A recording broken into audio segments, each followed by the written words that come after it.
कुछ नाउन्स काफी confusing nature के होते हैं, जैसे ब्लॉटिंग और ब्लॉटिंग पेपर। तो जहाँ पे ब्लॉटिंग पेपर होता है, जो इंक स्याही सोखने वाला पेपर जो होता है ना, उसे ब्लॉटिंग पेपर्स कहते हैं। तो उसके जगह पे एग्जाम में ब्लॉटिंग लिख देगा तो वो गलत हो जाएगा।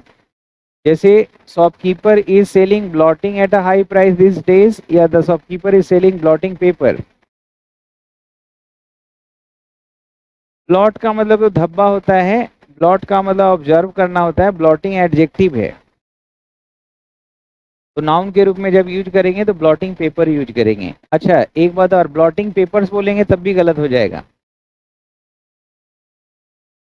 हाँ तो ब्लॉटिंग पेपर ही बोलना है, ब्लॉटिंग पेपर्स नहीं, ठीक है ना।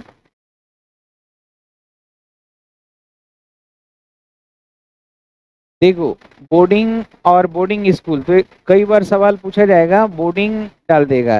बोर्डिंग स्कूल हो सकता है, बोर्डिंग हाउस हो सकता है, बोर्डिंग कॉलेज हो सकता है। बोर्डिंग खाली नहीं बोलेंगे, बोर्डिंग एडजेक्टिव होता है। बोर्डिंग तो हो जाता है जैसे जहाज पे चढ़ना उतरना, बोर्डिंग अनबोर्डिंग। तो बोर्डिंग स्कूल की जगह बोर्डिंग लिखा रहे तो गलत हो जाएगा। I want to send my children to boarding for further studies, या बोर्डिंग स्कूल। बोर्डिंग स्कूल बोलेंगे, बोर्डिंग कॉलेज बोलेंगे, बोर्डिंग हॉस्टल बोल सकते हैं, लेकिन बोर्डिंग अकेले यूज नहीं करेंगे नाउन के रूप में।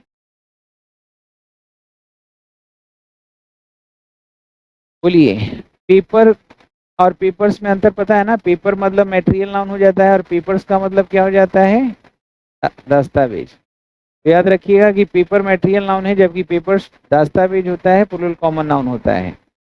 तो आप अलाउड नहीं है, you cannot be allowed to submit your papers without a sign. तो हाँ, विदाउट अ सिग्नेचर हो गए यहाँ पे, ऐसे ही। क्या बोलेंगे, please show me the paper of your property, सही है।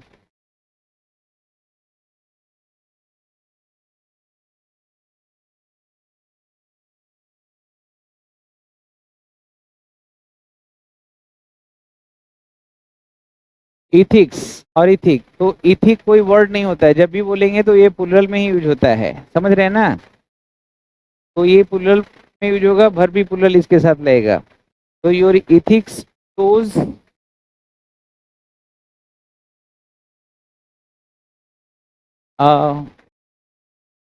तो किनका हो रहा है,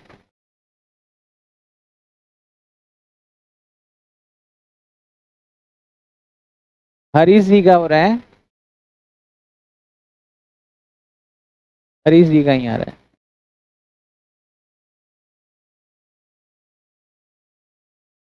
तो देखिए, यहाँ एथिक्स के साथ वर्ब हमेशा प्लूरल लगाइएगा। तो एथिक्स के साथ यहाँ सिंगुलर वर्ब है, वर्ब में इस लगता है सिंगुलर हो जाता है, यहाँ सो होना चाहिए। आचार विचार व्यवहार, यहाँ लिखा है, आज मैंने डाल दिया है कि एथिक्स फॉर्मल वर्ड है, इसके स्थान पे एथिक का प्रयोग करना गलत है, एथिक्स के लिए प्लूरल वर्ब का प्रयोग करना है। व्यवहार, व्यवहार जैसे शिष्टाचार में बहुत सारी चीजें आती है ना, तो आचार विचार व्यवहार में बहुत सारी चीजें आ जाती है। जैसे कॉमन नाउन में कैसे पढ़ा था कि लुक्स से बन जाता है लुक्स, तो लुक्स में सब कुछ आ जाता है, प्लूरल वर्ब लेता है। क्या, इथिक्स सब्जेक्ट के रूप में बात करेंगे तब ना, आचार विचार व्यवहार के बारे में बात करेंगे तो प्लूरल वर्ब लेगा। कोई भी सब्जेक्ट के लिए को हम सब्जेक्ट के रूप में यूज करेंगे तब। जैसे एथलेटिक्स है, एथलेटिक्स जो होता है इसका मतलब खेल कूद होता है, एक खेल नहीं होता है क्रिकेट की तरह। इसमें दौड़ना कूदना फांदना उछलना कूदना बहुत सारे गेम हो सकते हैं एथलेटिक्स में। तो एथलेटिक कभी नहीं बोलते हैं, एथलेटिक्स बोलते हैं, प्लूरल वर्ब लेता है, प्लूरल फॉर्म होता है। तो surely India will win many medals in athletic या एथलेटिक्स। हाँ, ये मतलब छोटी छोटी चीजें हैं जो ध्यान रखनी है। बताइए, लेक्चरशिप बोलते हैं या लेक्चररशिप। लेक्चरशिप सही है, एक एक्स्ट्रा आर लगा के गलती कर देता है, he is going to give up his lectureship, lecturership next month, गलत हो जाएगा लेक्चरशिप। लेक्चरशिप का मतलब अध्यापक का पद होता है, he will be appointed here on lecturership, गलत हो जाएगा लेक्चरशिप।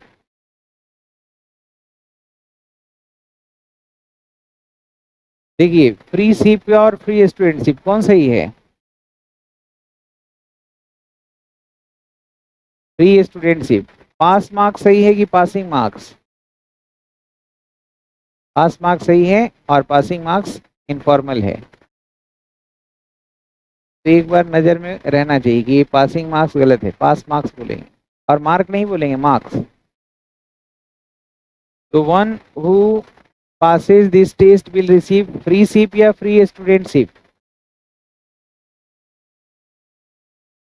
क्या बोलते हैं, फैमिली मेंबर या अ मेंबर ऑफ फैमिली? हाँ, फैमिली मेंबर स्लैंग है, इसका कोई मीनिंग नहीं निकलता है। तो परिवार के किसी सदस्य के बारे में बात कर रहे हैं तो फैमिली मेंबर नहीं बोलेंगे, she is my family member. Frequently हम लोग यूज करते हैं, सही होगा सी ही is a member of my family so I take care of हर।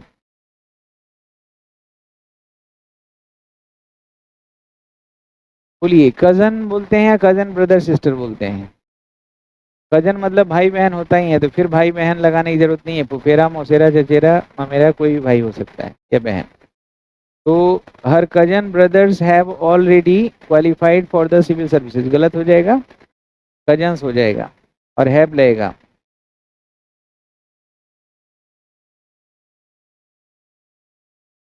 वो नाम से या प्रोनाउन से ही सी से पता चलेगा, ऐसे नहीं पता चलेगा। कजन हमारा कौन सा नाउन है? कॉमन नाउन, रिलेशन बता रहा है ना। सिबलिंग होता है कौन सा नाउन है? Common noun. पेरेंट कौन सा नाउन है? तो ये कॉमन नाउन है, तो कजन भी बोल सकते हैं और कजन्स भी बोल सकते हैं कि नहीं? सिबलिंग भी बोल सकते हैं और सिबलिंग्स भी बोल सकते हैं, पेरेंट भी बोल सकते हैं और पेरेंट्स भी। जब अगर हम बोल रहे हैं सी इज माई पेरेंट मतलब माता है, ही इज माई पेरेंट पिताजी हैं, सी इज माई सिबलिंग मतलब अपना भाई, अपना भाई बहन है, अपना भाई बहन है तो सिबलिंग, और चचेरा फुफेरा ममेरा मौसेरा खलेरा है तो कजन। ठीक है।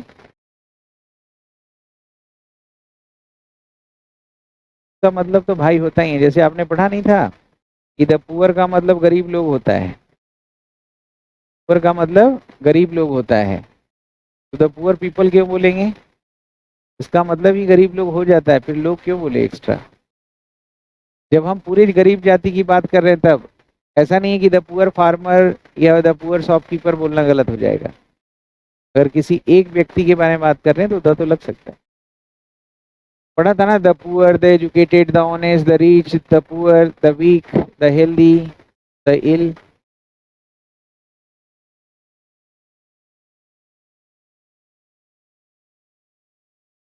देखिए, एक और था,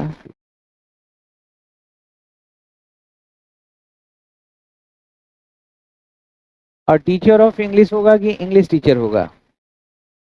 और टीचर ऑफ इंग्लिश अंग्रेजी विषय के शिक्षक होते हैं, फॉर्मल वर्ड है, इसके स्थान पे इंग्लिश टीचर का प्रयोग करना गलत होता है क्योंकि इसका अर्थ बिल्कुल अलग होता है। इंग्लिश टीचर का मतलब होता है कि अंग्रेज शिक्षक हैं जो इंग्लैंड में पैदा हुए हैं। लेकिन किसी भाषा के टीचर की बात करेंगे तो a teacher of English, a teacher of French, a teacher of German, a teacher of Hindi बोलेंगे। हिंदी टीचर, इंग्लिश टीचर जो हम बोलते हैं वो स्लैंग है। तो Ram's father is an English teacher and I am learning English from him, गलत है, अ टीचर ऑफ इंग्लिश। जी बेटा। ये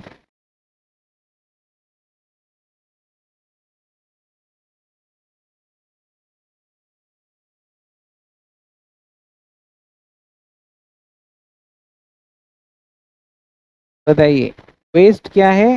वेस्ट वर्ब के रूप में होता है, वेस्ट वर्ब है, इसका मतलब व्यर्थ करना होता है, और वेस्टेज बर्बादी होता है। तो वेस्टेज जो है, वेस्टेज स्टोरेज ये सब हमारा नाउन है।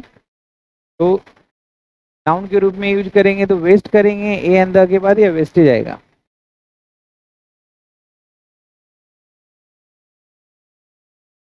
बताइए, पब्लिक सेक्टर है, पब्लिक सेक्टर, प्राइवेट सेक्टर, मतलब पब्लिक सेक्टर मतलब हो गया सरकारी और प्राइवेट मतलब निजी, तो ये खुद एडजेक्टिव है,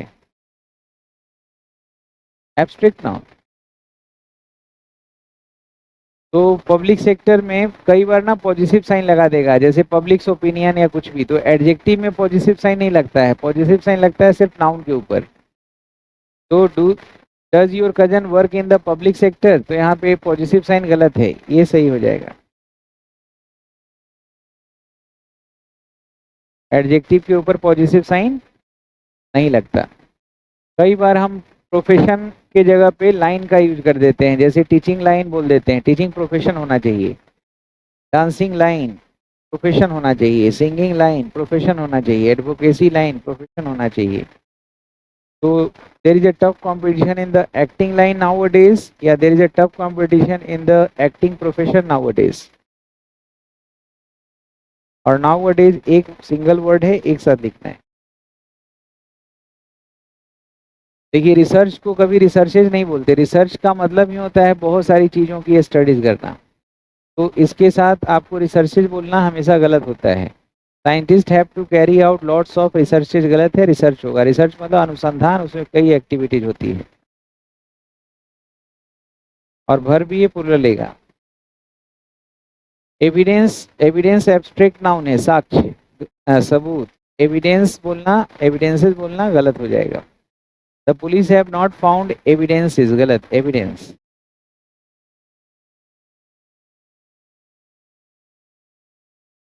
क्लाइमेट का मतलब होता है मौसम का एक रेगुलर पैटर्न जो बदलता नहीं है, सदियों लग जाता है बदलने में। और मौसम जो होता है वो वो है क्लाइमेट का एक जो है ट्रांजिट पैटर्न है जो बार बार चेंज होता है। तो जब हम बात कर रहे हैं मौसम का बदलने वाला, तो उसके हिसाब से वेदर लगाइएगा। जो नहीं बदलता है जलवायु है। तो अगर हम कह रहे हैं कि तेज क्लाइमेट, आज का क्लाइमेट बहुत फेवरेबल है स्केटिंग करने के लिए, तो आज का बात कर रहे हैं, तो अगर किसी स्थान की जलवायु की बात कर रहे हैं तो आज और कल क्या हो, तो हमेशा ही रहेगा। तो आज अगर फेवरेबल है तो वो जरूर मौसम होगा। तो यहाँ पे वेदर की जगह क्या होगा, क्लाइमेट के, हाँ क्लाइमेट की जगह वेदर। लेकिन अगर हम कहें the weather of Switzerland is salubrious for all, salubrious का मतलब होता है स्वास्थ्य के लिए फायदेमंद, स्वास्थ्यप्रद है। तो स्विट्जरलैंड का कौन सा मौसम हमेशा जो एक जैसा रहता है उसकी बात हम कर रहे हैं, तो यहाँ वेदर की जगह क्लाइमेट हो। ये सब आपस में इंटरचेंज करके हमेशा पूछ देता है। जैसे the date of your birth होना चाहिए, योर डेट ऑफ बर्थ गलत हो जाएगा।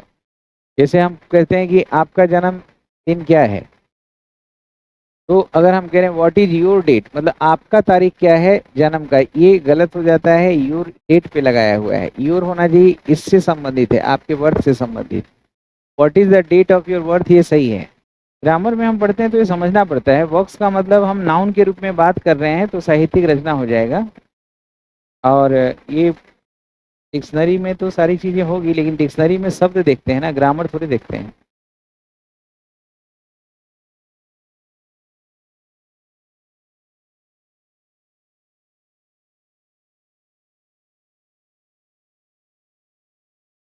हो सकता है।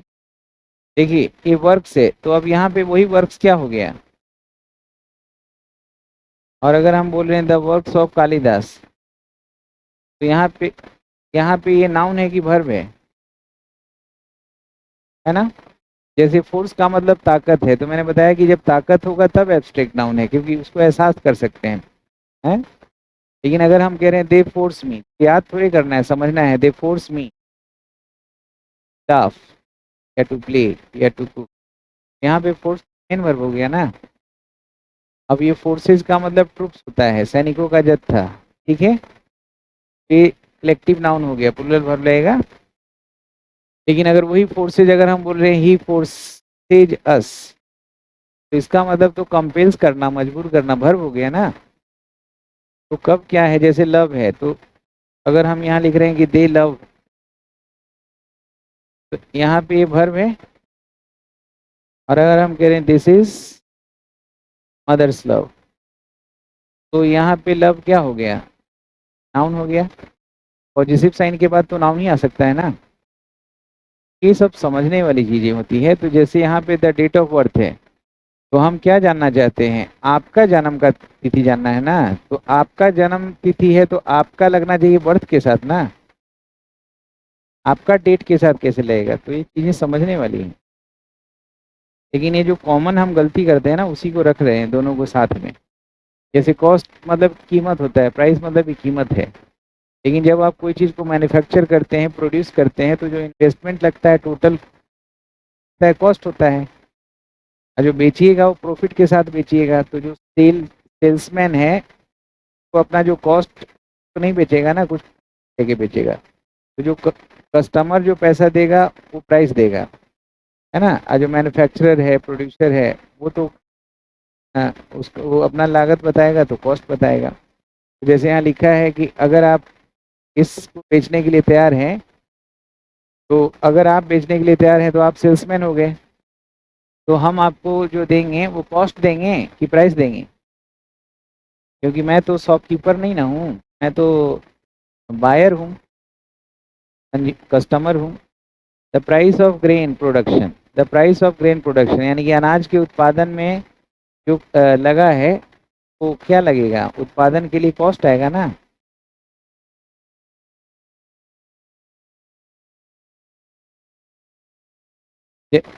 जैसे होम और हाउस है तो हमेशा कंफ्यूज हो जाते हैं कि होम का मतलब ही घर, हाउस मतलब ही मकान, घर एक ही लगता है। तो होम वो होता है जहाँ पे आपका जन्म स्थान है, या होम हम परिवार से मिलके बनाते हैं वो घर होता है, होम होता है।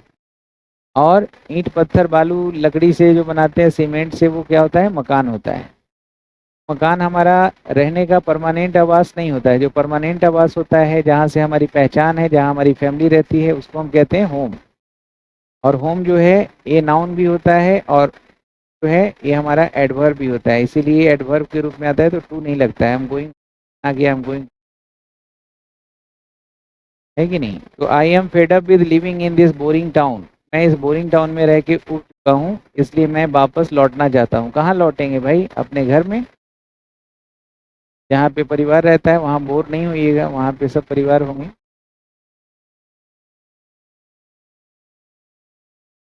स्कूल जो है ये हमारा नाउन है ना, कोई भी स्थान है। वर्ड आप पढ़ते हैं तो नहीं बताया कि कोई भी लोकेशन वाला जगह है, स्कूल है, टेम्पल है, मंदिर है, चर्च है, पियरी है, बियरी है, एक्वेरियम है, कैसल है, हर्मिटेज है, ये सब क्या है, नाउन है, जगह का। I am going to school क्यों नहीं बोलेंगे, नाउन में लगाने में क्या दिक्कत है। प्रीपोजिशन नाउन के साथ लगता है कि एडवर्ब के साथ। अब यहाँ पे हम कह रहे हैं आई एम गोइंग होम, इसका मतलब ये हो गया कि ये यहाँ एडवर्ब के रूप में यूज कर रहे हैं। और अगर मैं यहाँ पे लिखता आई एम गोइंग माई होम, तो यहाँ पे माई डिटर्मिनर है, तो होम क्या हो जाएगा, नाउन। फिर यहाँ टू लगाइए। जैसे this home is made of, तो ये जो घर लकड़ी का बना हुआ है, तो जो लकड़ी का बनता है, जो हम कोई चीज एक आदमी के रहने की जगह की हम बात कर रहे हैं, यहाँ पे हम ये नहीं बता रहे हैं कि ये मेरा, हाँ, बर्थ प्लेस है। तो यहाँ होम की जगह हाउस होगा, और ये नाउन है, ये दिस है ना। फ्रूट्स का मतलब वैसे जनरली हम फल के लिए जब बात करते हैं तो फ्रूट होता है, और फ्रूट्स बोलते हैं तो उसका मतलब टाइप्स ऑफ फ्रूट होता है। तो जब टाइप्स ऑफ फ्रूट्स होता है वहाँ हम फ्रूट्स बोलते हैं, लेकिन जब रिजल्ट्स की बात हो ना तो हम हमेशा फ्रूट्स ही बोलते हैं। फ्रूट बोलेंगे तो गलत हो जाएगा। तो जो मेहनती व्यक्ति है उसको अपने मेहनत का क्या मिलेगा, फल मिलेगा या रिजल्ट्स मिलेगा। यहाँ फ्रूट्स होगा, और अगर ये सब्जेक्ट बने तो प्लूरल वर्ब लगाइए।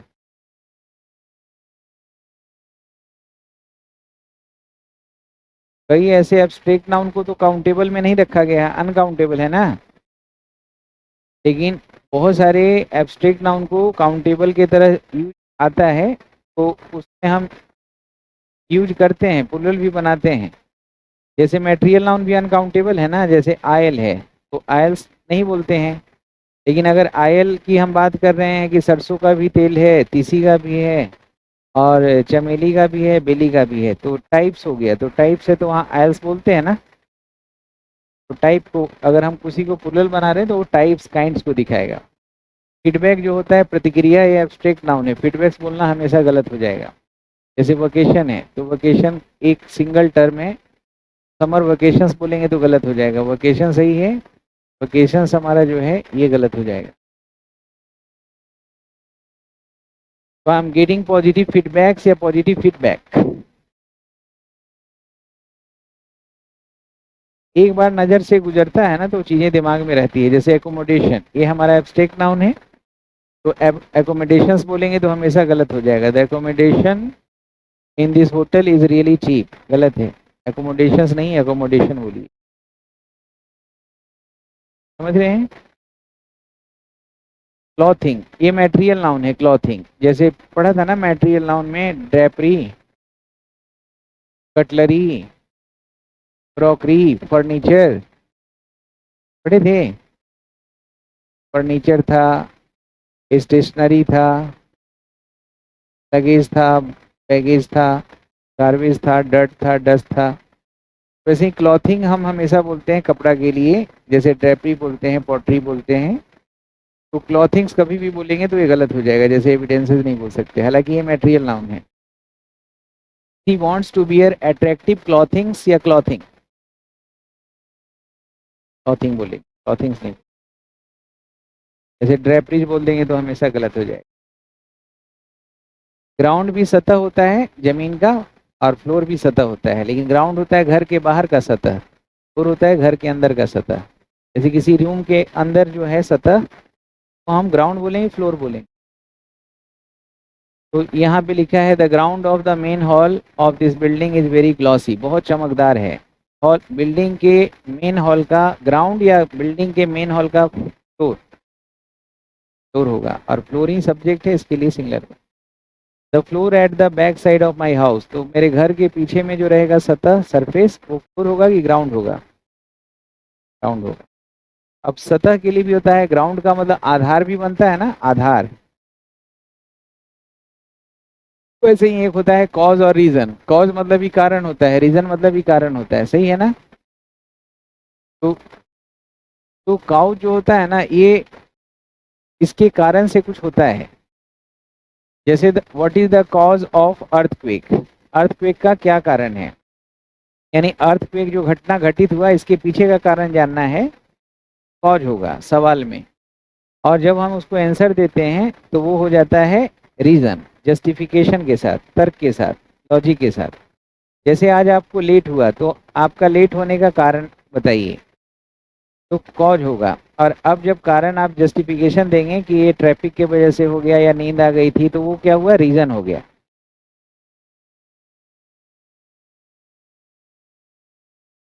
ठीक है ना?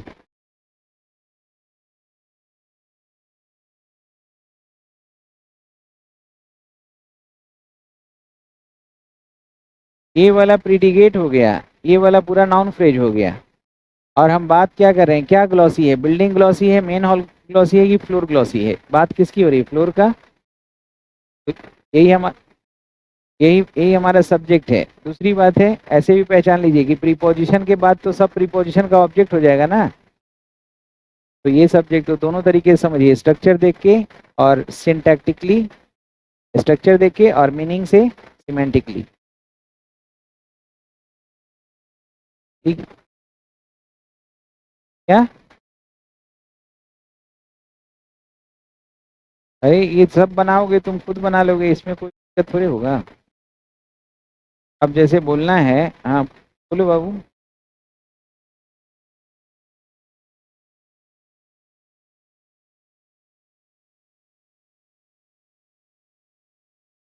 On the ground, come in, in the ground होगा, क्योंकि ग्राउंड एक बड़ा एरिया है ना, उस एरिया के अंदर में ही तो है ना कोई। जैसे ग्राउंड बोलिए या फील्ड बोलिए, अगर हम कह रहे हैं कि बहुत सारी गायें चर रही है फील्ड में, तो वहाँ फील्ड के एक बड़ा सा एरिया है, सर्कल है, उसके अंदर में, उस रेडियस में, तो इन्हीं लगाएंगे। लेकिन ऑन भी लगाएंगे जब हम बात कर रहे हैं उसके सरफेस के लिए। अगर हम कह रहे हैं कि इस ग्राउंड पर बहुत सारे बहुत सारी पेपर बिखरे हुए हैं,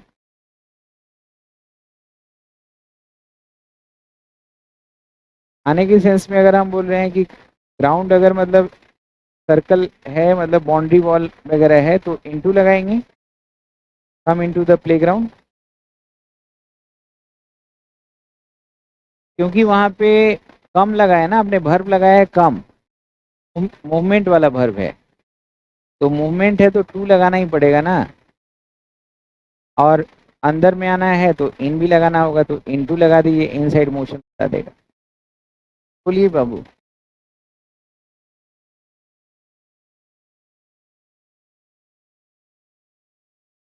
हाँ क्या?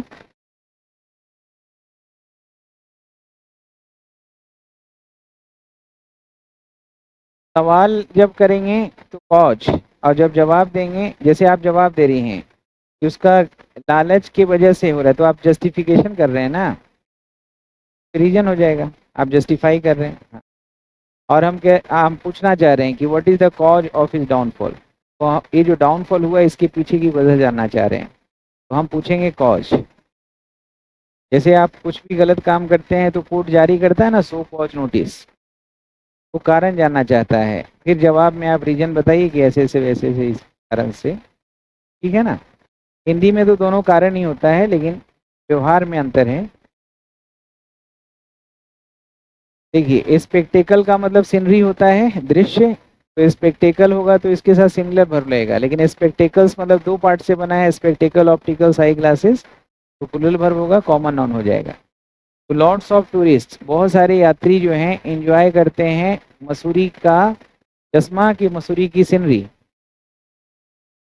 फिर स्पेक्टेकल हो जाएगा।